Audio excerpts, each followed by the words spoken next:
We've now begun to look at functions. We're going to do more of those in a second, but it's important to take a little break here to talk about one other piece of a function, and that was the idea of a specification. This is something we're going to use to be able to decide how we want to use a function, and think of a specification, therefore, as a contract. We don't enforce it necessarily, but it's a contract between the implementer of the function and the people who are going to use it. That specification ideally will say, here are the assumptions.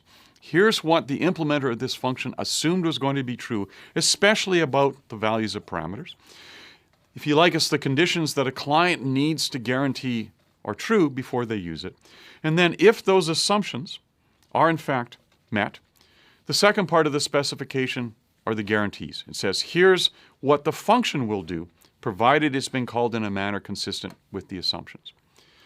The way we do it in Python is to use this idea of a docstring. And there's my earlier definition of is-even. It has a condition on the input.